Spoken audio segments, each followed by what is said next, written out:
사실은 모르고 살 때가 상당히 많죠. 대부분이 내가 무엇 때문에 어떻게 무엇에 갇혀 사는지를 사실 모르고 살아갑니다. 하지만 대부분의 사람들은 다 그렇게 무언가에 쌓여서 갇혀서 살아가게 됩니다. 가장 큰 사인이 뭘까요? 요 근래 제가 가장 관심이 가는 것 중 하나는 건강이 아닌가 생각이 들어집니다. 사실 많은 사람들이 물질에 대해서 생각하지만 건강은요 물질로 살 수가 없습니다. 그렇죠? 죄송한데요. 저 방 안에 에어컨 좀 꺼주실래요? 어르신들. 저기 난방도 같이 되는 건가요? 난방이에요? 난방이 이래요. 네?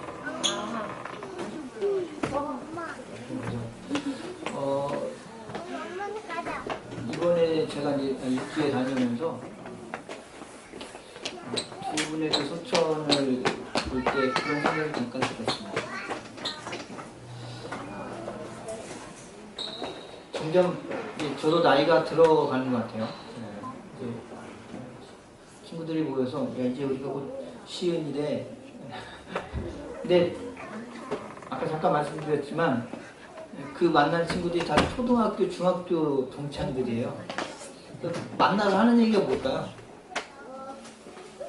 그 초등학교 때, 중학교 때 했던 우리 뭐하고 놀았고 네. 저 때만 해도 겨울에서 팬티만 입고 수영하고 그랬거든요. 네. 네. 여자애들도 같이 했어요, 그렇게. 네. 그래서 뭐 그런 이야기들. 막 어찌 보면 지금 보면 굉장히 부끄러운 그런 이야기지만 그때는 아무렇지도 않았어요. 네. 수영하고 그 햇볕 한 쨍쨍 찌니까 그 개울 옆에 바위에다가 젖은 옷을 다 이렇게 걸어놓고 그러다 잊어버리고 집에 가서 혼나고 그랬던 시절들입니다. 근데 이렇게 해서 만나서 이런저런 이야기들 하다 보니까 결국 주제가 뭘로 흘러가냐면 건강의 문제 그리고 이제 자녀 문제로 다 흘러가는 거예요. 우리가 상당한 부분을 그렇게 건강과 자녀에게 쌓여 사는구나. 그러다가 문득 제가 그런 생각이 들었어요. 우리 친구들과 함께 막 이야기를 하다 보니까 결국 그 모든 것을 해결하기 위해서 일이죠. 일, 직장. 일에 막 쌓여서 사는 거예요. 일밖에 안 남는 일밖에. 특히 이제 거의 대부분 다 남자들만 모였기 때문에 일만. 그 일이 끝나고 났을 때 그러면 일을 할 수 없는 상황이 됐을 때 뭘 하고 살아야 되지? 그거에 대한 고민도 없고 그리고 일 외에 다른 걸 누릴 수 있는 뭔가가 없어요. 그러니까 신앙이 없는 대부분의 사람들은 다 술 먹는 일로 모든 걸 다 그냥 끝내버리더라고요. 그러니까 모이면 계속 술만 먹는 거예요, 술만. 모이는데 술이 빠진 모임은 또 없어요. 그런 가운데 친구 한 명이 산을 다녀요, 산을. 등산을 이렇게 합니다. 그 친구가 이제 가끔 저희 아버님이 이제 수목장을 했는데 그 수목장 앞에가 이제 불곡산이라는 산이 있어요. 그 산 정상에 올라가서 저희 아버님 그 수목장 한 곳을 이렇게 찍어서 1년에 한 2번에서 3번 정도 저에게 보내줘요. 제가 이제 그 친구한테 그런 얘기를 야 내가 곧 있으면 이제 한라산을 올라가러 제주 한번 가야겠다 그런 얘기를 하길래 내려와서 전화해라. 올라가기 전에 같이 올라가자고 전화하지 말고 내려와서 전화해. 나는 산을 보는 걸로 만족한다라고 이제 이야기를 하면서 막 이제 그런 얘기를 하는 가운데 그 친구가 이제 자기가 그 우리나라 곳곳의 산들을 정상에 올라와서 정상에서 찍은 사진을 보여주는 거예요. 근데 제가 생각했던 것 외에 전혀 상상하지 않았던 그런 풍경들이 이렇게 보여지더라고요. 그렇구나. 제가 멀리서 본 산과 그 산 꼭대기에서 그 나머지 풍경을 보는 것이 굉장히 다르구나라는 걸 이렇게 새삼 느꼈어요. 새삼. 예. 그러면서 그 친구는 이제 종교는 갖고 있지 않지만 술 담배도 안 하고 산만 다녀요. 오로지 산만 다녀요. 산만. 네. 이제 그런 모습들을 이렇게 보면서 오히려 어떤 면에서 본다면 너 참 잘 살고 있구나. 그런 면에서 본다면 네 건강과 그리고 뭔가를 위해서 그래서 자기가 돈을 벌지만 그 돈을 벌어서 곳곳의 자연들을 사계절을 다 이렇게 보러 다니는 거죠. 문득 그런 생각이 들었습니다. 하나님이 창조하신 그 아름다운 그 자연들을 나는 하나님이 창조하셨다고 이야기하는데 나는 못 누리고 네가 다 누리냐? 예, 그래서 야, 이거 하나님이 나 창조하신 거야. 너 알고 보는 거야? 그때 이제 씩 웃는 거예요. 예. 여러분은 어떠십니까? 얼마나 누리면서 사십니까? 예? 못 누리죠? 어렵잖아요. 그쵸? 우리가. 저희가 마지막 주 예배만 드리고 그 오후 시간을 가족과 함께 이렇게 보내게 되어지는 그런 시간을 갖는 이유도 사실은 어떻게 보면 가족과 함께이지만 또 하나님이 내 주변에 주신 것들을 온전히 누리지 못하는 그런 것 아니겠습니까? 제가 빨간 글씨 다 쉬자고 하는 이유도 사실은 그런 부분입니다. 근데 참 어렵습니다. 누리기가 어렵습니다. 오늘 본문을 이렇게 다시 들춰보면서 그런 생각이 들었어요. 누린다는 게 뭘까 도대체? 누린다는 게 뭘까? 세상의 풍조와 또 세상이 모두가 그렇다고 하는 세상적 풍념 속에서 우리가 그대로 흘러가는 삶, 그 세상의 풍조를 쫓아서 흘러가는 삶, 거기에 갇혀있는 그 삶은 결국 우리가 아무것도 누리지 못하는 얽매여 있는 그런 삶입니다. 세상은요, 힘에 눌리고 권력에 눌리고 물질에 눌려 살게 만듭니다. 그런데 오늘 본문을 다시 한번 보면서 제가 그런 생각을 했어요. 우리가 지난 시간 용기라는 주제로 제가 말씀을 드렸죠. 베드로와 요한 그리고 예수 그리스도의 이름으로 일어선 그 치유받은 한 남자의 이야기였지만 오늘 베드로와 요한의 이야기로 다시금 이렇게 전개가 되어지죠. 베드로와 요한은 그 세상 풍조와 세상의 통념에 거스르는 삶을 지금 살고 있습니다. 신앙적으로도 마찬가지거든요. 저나 여러분이나 흔히 생각하는 신앙생활을 한다고 하면서 생각하는 여러 가지 일들이 있는데요. 하나님을 잘 믿고 신앙생활을 잘하면 복을 받아요? 벌을 받아요? 복을 받잖아요. 우리 그렇게 생각하잖아요. 그죠? 복 받아야 되잖아요. 하나님 일 잘하면 복 받아야 하잖아요. 근데 잘 생각해 보세요. 지금 베드로와 요한이 하나님 일을 했습니까? 아니면 하나님의 일과 하나님의 뜻과 거스르는 일을 했습니까? 하나님 일 했잖아요. 그렇죠? 생각해 보세요. 오후 3시에 자기들도 기도하고 또 그 기도하러 온 사람들에게 복음을 전하기 위해서 성전으로 들어갔어요. 그렇죠? 성전으로 들어가다가 성전 그 미문 앞에 앉아있는 한 남자를 예수님의 이름으로 이렇게 세웠습니다. 기적이 일어났죠. 그렇죠? 잘한 짓이에요? 못한 짓이에요?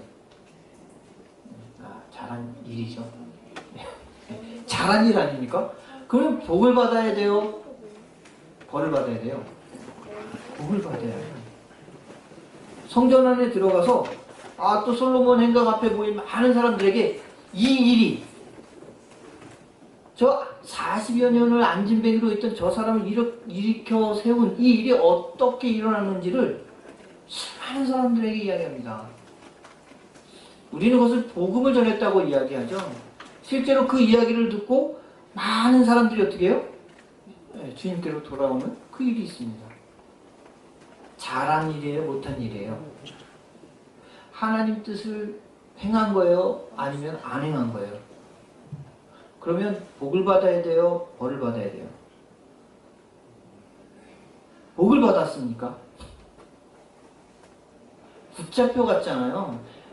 당시 세상의 권력, 가장 큰 힘 앞에 눌려서 끌려갔어요. 그리고 하룻밤을 그 안에서 자고 다시 신문을 받고, 신문만 받은 것이 아니라 3번에 걸쳐서 뭐합니까? 협박을 받습니다. 그렇지 않습니까? 우리가 지난 시간에 본 것처럼 협박을 받아요. 경고하고 협박했습니다. 이건 복을 받은 걸까요? 벌을 받은 걸까요? 여러분의 생각 안에서, 우리들의 그 기본적인 생각 안에서 이런 일은 일어나면 안 되잖아요. 하나님이 일했는데, 복음을 전했는데, 사람을 살렸는데, 그것도 한두 명이 아니라 수많은 사람들이 예수님께로 돌아오고 하나님께로 돌아오는 그 놀라운 일을 했음에도 불구하고 이들은 붙잡히고 협박을 당합니다. 근데 참 이상하죠? 우리가 보기에 협박을 당했는데 지금 베드로와 요한은 그 협박이 통해요? 안 통해요? 안 통하더라는 거예요. 오히려 그들에게 질문하죠. 야, 지난 시간 보았던 19절에서 그럽니다. 너의 말을 듣는 것이 하나님 말씀을 듣는 것보다 옳은가 판단하라는 거예요. 하나님 앞에서. 말도 안 되는 일이라는 거거든요. 이게요. 네? 세상의 관점에서 보면 권력자들에 의해서 끌려가고 그들 앞에서 붙잡혔을 때 어떻게 해야 돼요? 어떻게 하면 빨리 풀려나지? 아는 사람들 뒷줄을 대고 혹은 좋은 변호사를 사거나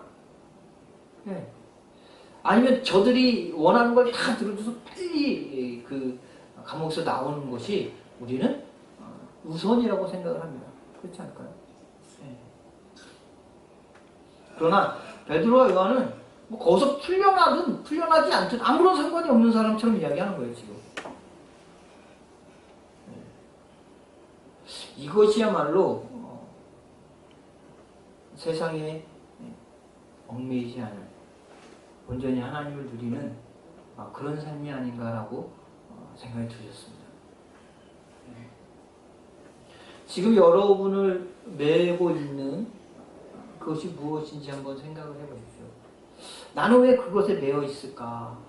도대체 베드로와 요한은 무엇 때문에 어떤 이유로 인해서 세상의 법칙이 통하지 않는 삶을 이처럼 살 수 있었을까요? 이 사람들이요, 한 60일 전만 해도 이러지 않았어요. 이 베드로와 요한이. 그렇죠? 별 볼 일 없는 일이었다고요. 이런 생각을 전혀 할 수 없는.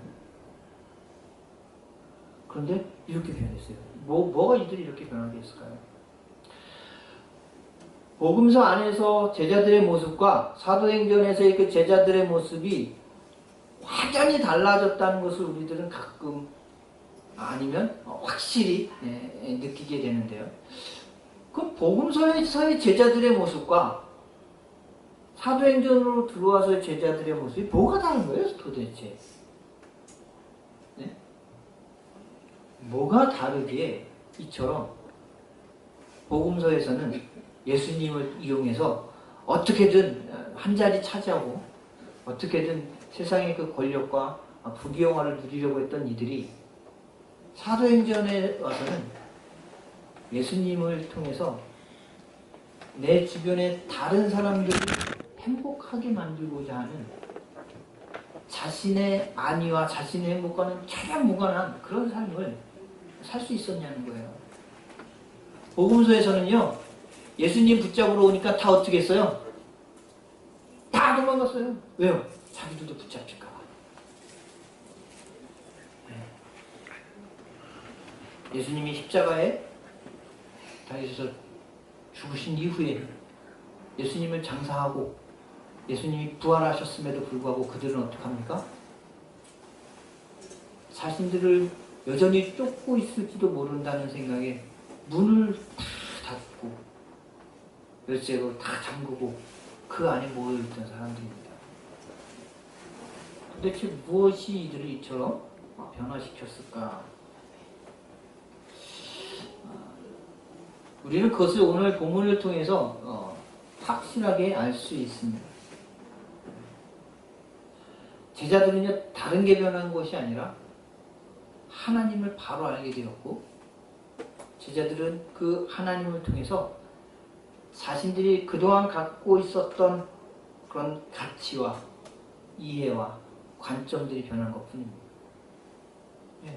그것이 변함으로 인해서 그들의 삶 전체가 변한 것을 우리는 오늘 보게 됩니다. 하나님을 알았다는 건 뭘까요? 우리 24절을 다 같이 한번 보겠습니다. 시작.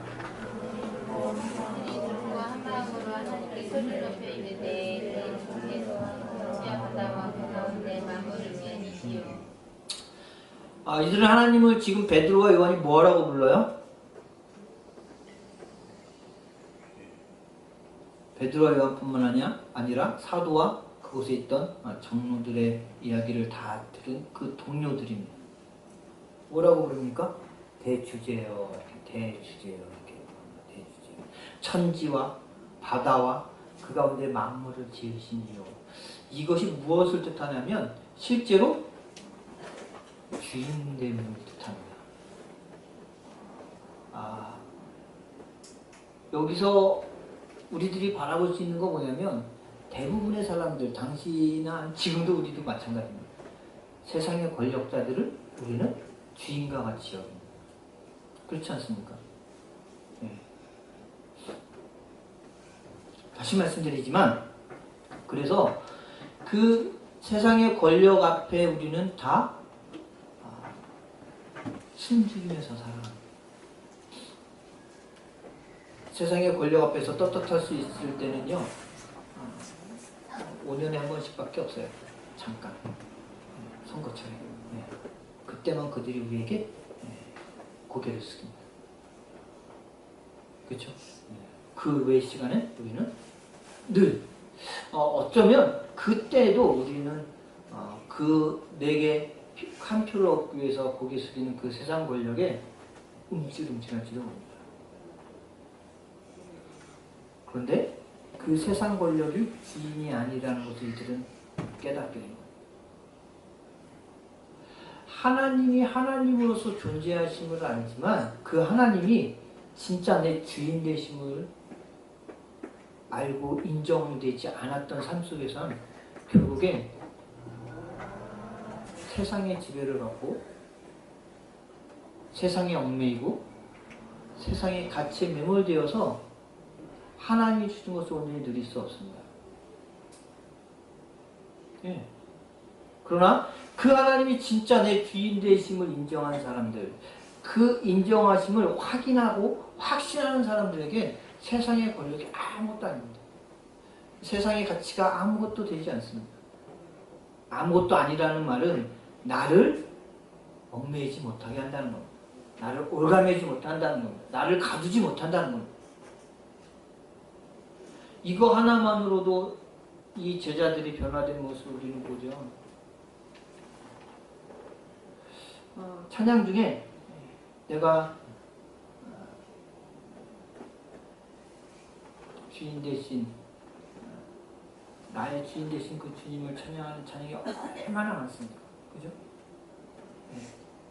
그 주님으로 인해서 우리가 주님 말 그대로 주님이라고 부르잖아요. 그럼에도 불구하고 실제 우리의 삶 속에서는 그 주님은 내 주인 되지 않으십니다. 얼마나 많은 것에 얽매여 있는지 모릅니다. 얼마나 많은 것에 갇혀서 우리들이 살아가는지 모릅니다. 저는 오늘 여러분들이 이 하나님을 반드시 만나시기를 소망합니다. 여러분의 주인 되신 하나님. 이 교회의 주인은 누구세요? 교회 주인도 하나님이세요. 그죠? 우린 걱정이 많죠. 교회에 대해서. 네. 교회가 부흥해야 한다고 생각하고, 교회가 더 많은 사람들이 모여서 더 많은 헌금으로 더 많은 일을 해야만 한다고 우리들이 생각하지 않습니까? 그것이 우리의 목적인 것처럼 생각하지 않습니까? 여러분, 사도행전 그 어느 곳을 보십시오. 하나님이 제자들에게, 사도들에게 너희들 부흥해야 된다.